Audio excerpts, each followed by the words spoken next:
조갑제 TV 시청자 여러분 안녕하십니까? 2026년 4월 6일 새벽 2시입니다. 요사이 한동훈 전 국민의힘 대표가 민주당을 향하여 왜 나를 국정조사에 정인으로 부르지 않느냐고 연일 공세를 펴고 있습니다. 요사이 진행 중인 국정조사는 이재명 대통령이 기소된 이른바 대북 송금 사건 관련입니다. 대북 송금 사건이 윤석열 정권에 의해서 그 검찰에 의해서 조작 기소되었다. 따라서 공소 취소를 해야 한다 하는 계산을 깔고 이런 압박을 하고 있는 것이 민주당이고, 여기에 대해서 당시 법무장관이던 한동훈 전 대표가 나를 겨냥한 것이 분명한데 왜 나를 정인으로 부르지 않느냐. 나는 떳떳하게 선서를 하고 증언을 하겠다. 나를 추궁하려면 한번 추궁해보라. 추궁당해주겠다. 라고 이야기를 하고 있는 것입니다. 그런 주장을 하는 과정에서 한동훈 전 대표는 이 사건의 본질을 이렇게 요약을 합니다. 이재명 당시 경기도지사의 방북을 위하여 깡패 출신 업자로 하여금 300수십만 달러를 북한 정권에 건네주도록 하였다. 이것은 팩트다. 이것은 대법원이 확정한 팩트다라고 이야기를 합니다. 그 말은 이화영 당시 경기도 부지사가 대법원에서 확정 판결로 유죄가 선고되었는데 그것이 바로 이 사실을 확정을 했다. 300수십만 달러가 북한 노동당 정권에 넘어갔다. 그 용도는 이재명 당시 경기도지사의 방북 비용이었다. 이것은 대법원 판결로 확정된 사실이다. 이런 이야기입니다. 이걸 과연 뒤집을 수 있느냐는 겁니다. 그런데 2023년 9월 윤석열 정권 당시 한동훈 법무부 장관이 당시 민주당 대표이던 이재명 의원에 대하여 구속영장 집행에 대한 동의를 구하는 국회 연설에서 이 부분을 요약한 영상이 있습니다. 제가 그것을 보도한 영상을 조금 있다가 붙여드리겠습니다. 이 영상에서 당시 법무부 장관이 뭐라고 주장을 하고 있는지 한번 들어보시면은 아마 소름 끼칠 겁니다. 왜 소름 끼치냐 하면은 한동훈 전 대표는 이런 주장을 하고 있어요. 어떤 주장을 하고 있느냐 하면은 대북 송금 사건이 북한에 의해서 정치적으로 대한민국 정부를 압박하는 용도로 쓰일 수가 있다 하는 주장입니다. 국회에서 설명한 내용인데 그때 이 사건은 이재명 당시 경기도지사의 정치적 입지 강화를 위해서 조폭 출신 사업가와 결탁을 해가지고 개인적 이익을 도모하기 위하여 유엔에 의한 대북 제재를 위반하면서까지 금액을 북한 노동당 정권에 상납한 중대범죄라고 이렇게 딱 정의를 합니다. 그리고 최근 페이스북을 통해서는 이게 만약 덮여졌다면은 북한 노동당 정권은 돈을 받은 요점을 활용을 해가지고 이재명 경기도 지사가 만약 대통령이 되었다면은 압박을 하였을 것이다. 협박을 하였을 것이다. 하는 취지의 이야기를 하고 있습니다. 그래서 제가 소름 끼치다는 표현을 했습니다. 비밀리에 북한에 돈을 주면은 약점 잡힌 상태에서 협박을 받을 수가 있다. 그런 전례가 있다. 북한 노동당 정권의 어떤 명목이든지 돈을 주면은 안 된다 하는 요점을 파고드는 한동훈 전 대표의 논리를 한번 여러분께서 들어보시기 바랍니다. 감사합니다.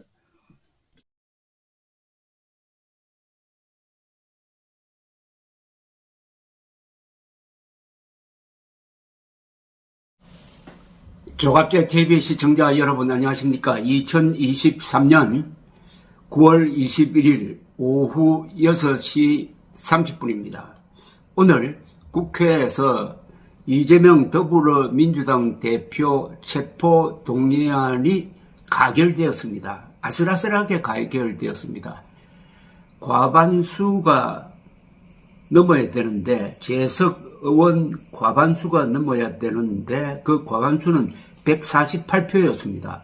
그런데 한 표가 많은 149명이 동의안에 찬표를 던지고 136명이 반대표를 던지고 기권 무효 합쳐서 10명 이렇게 됐습니다. 그러니까 정확하게 말하면 두 표 차이로 체포 동의안이 가결됨으로써 이제 이재명 대표는 단식 중이지만은 영장 전담 판사 앞에 서서 구속될 것이냐 아니면은 영장이 기각될 것이냐의 기로에 서게 되었습니다. 오늘 있었던 이 사건이 한국 민주주의의 진로를 크게 바꿀 수도 있습니다. 그런데 저는 한동훈 법무장관이 오늘 국회에서 표결 전에 왜 체포 동의안을 국회에 낼 수밖에 없었느냐 하는 그 이유를 설명을 했습니다. 이 설명이 무척 잘 되었어요. 저는 이 설명이 한 몇 표를 좌우하지 않았느냐 하는 생각이 듭니다. 그렇다면 한동훈 법무장관의 요령 있는 설명이 역사를 바꾼 걸로 기록될지도 모르겠다는 생각이 드는 이유가 이 사건 백현동 아파트 개발 특혜 비리라든지 아니면은 대북 불법 송금 사건에 대해서는 그동안에 언론이 보도를 많이 해왔는데 이 기사를 읽어가지고는 도무지 이 사건의 본질이 뭔지를 잘 모릅니다.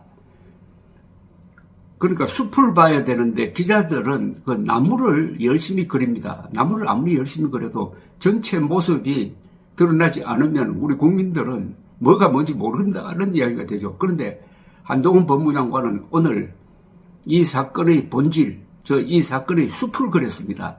이 설명에서. 그래서 그 설명을 좀 소개해 드리려고 합니다. 한동훈 법무장관은 상방울 불법 대북 송금 사건, 백현동 아파트 개발 특혜 비리 사건으로 구속영장이 청구된 이재명 대표의 범죄 혐의에 대해 이렇게 정리를 했습니다. 대규모 비리의 정점은 이재명 대표이고 이재명이 빠져버리면 이미 구속된 실무자들의 범죄 사실은 성립 자체가 말이 안 되는 구조라고 밝혔습니다. 이미 이 사건과 연관되어 가지고 여러 명이 구속되어 있는데 이미 구속되었습니다. 근데 이재명이 구속되지 않으면은 앞에 구속됐던 사람이 억울하다는 이야기 정도가 아니라 이 사건 전체 구조가 망가져 버린다는 겁니다. 한 장관은 오늘 오후 3시 30분부터 이 대표에 대한 체포 동의안의 국회 본회의 표결에 앞서 체포 동의 요청 이유를 설명하면서 이렇게 이어나갔습니다. 대장동, 미래, 그리고 오늘 백현동 사업 비리까지 모두 이재명 대표가 약 8년간의 성남시장 시절 잇따라 발생한 대형 개발 비리 사건들이라고 총괄했습니다. 그리고 한 장관은 상방울 불법 대북 송금 사건에 대해서는 자신의 정치적 입지 확보를 위하여 조폭 출신 사업가와 결탁하여 개인적 이익을 위하여 거액의 외화를 UN 대북 제재까지 위반해가며 불법적으로 북한에 상납한 중대범죄라고 했습니다. 상방울 불법 대북 송금 사건을 이렇게 핵심 정리한 기사를 저는 읽어보지 못했습니다. 자신의 정치적 입지 확보를 위하여 조폭 출신 사업가와 결탁하여 개인적 이익을 위하여 거액의 외화를 UN 대북 제재까지 위반해가며 불법적으로 북한에 상납한 중대범죄다. 즉 상방울이 이재명 대신에 북한에 상납한 금액이 약 800만 달러인데 그걸 받은 쪽의 선자가 김명철 아태위원장인데, 김명철이라는 자는 2010년 3월 26일 천안함을 폭침시킨 장본인이었습니다. 그때는 북한군 정찰 총국장이었습니다. 그러니까 테러리스트에게, 우리로서는 철천지 원수인 김명철에게 이재명이 자신의 입지를 위해서 아마 대통령 후보로 나오는 데 대한 경력사기 용어로 북한을 방문하기 위해서 UN 대북 제재까지 위반해가며 불법적으로 북한에 거액을 상납한 중대범죄라고 이렇게 설명을 했습니다. 또 한 장관은 백현동 아파트 개발 특혜 비리 사건에 대해서는 이재명 대표와 당시 성남시 정책비서관인 정진상은 연배가 높은 김인섭 백현동 로비스트입니다. 백인섭을 형님으로 호칭해 왔고, 성남시장 재선 이후 이 사건 개발 사업 관련 청탁이 들어오자 보답을 해야 하는 공사인관계였다면서 불법 특혜 제공으로 민간업자에게 거액의 이익을 가져다 주고 로비를 맡은 측근이 그 대가로 수십억 원을 취득하게 해서 이를 향후 선거자금과 정치자금으로 삼으려 한 것이 이 사건 범행 동기라고 했습니다. 이것도 어떤 기사보다도 정리가 잘 됐죠. 한동훈 장관은 이어서 이 대표의 공범이나 관련자로 구속된 사람이 21명이나 되고 불구속 기소된 사람은 더 많다면서 이재명 대표의 변명은 매번 자기는 몰랐고 이 사람들이 알아서 한 것이라는 것이라면서 그게 아니라는 증거들도 말씀드린 대로 많지만 상식적으로 그게 가능하겠느냐고 이렇게 물었습니다. 한 장관은 이어서 갖가지 사법방해 행위들의 최대 수혜자는 이재명 대표였다면서 한 번은 우연일 수도 있지만 이 대표 범죄 혐의들은 동일한 범행과 동일한 사법방해 행태가 반복되고 있다고 했습니다.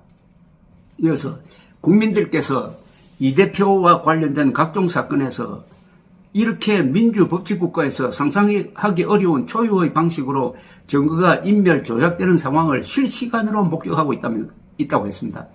석 달 전인 지난 6월 19일 이재명 대표는 저에 대한 정치 수사에 대해서 불체포 권리를 포기하겠습니다라고 국민들께 자발적으로 약속했다. 그런데 누가 억지로 시킨 약속도 아니었다. 그런데 지금은 주권자인 국민들께 한 약속을 지킬 때다 면서 말을 마쳤습니다. 검찰은 지난 18일 이재명 대표에 대한 구속영장을 청구하면서 이 대표에게 상방울 불법 대북 송금 사건에 대해서는 제3자 뇌물 및 외국환 거래법 위반을 적용을 했고, 백현동 아파트 개발 특혜 비리에 대해서는 배임 그리고 검사 사칭 관련 위정교사에 대해서는 위정교사 혐의를 적용을 했는데, 검찰은 최소 11년 이상 36년 6개월 이하까지 징역형을 선고할 수 있고, 무기징역 선고도 가능한 중대 범죄라고 설명을 했습니다. 오늘 한동훈 장관의 이 요령 있는 설명은 이재명 대표 체포 동의안 부결로 기울었던 분위기를 가결로 돌리는데 큰 역할을 한 것이 아닌가 하는 생각이 듭니다. 역시 머리 좋은 사람이 중요 직책에 있으면서 공권력을 행사하게 되면은 정의를 세울 수도 있고 국민이 편하게 된다는 그런 교훈을 담긴 명설명이었습니다. 감사합니다.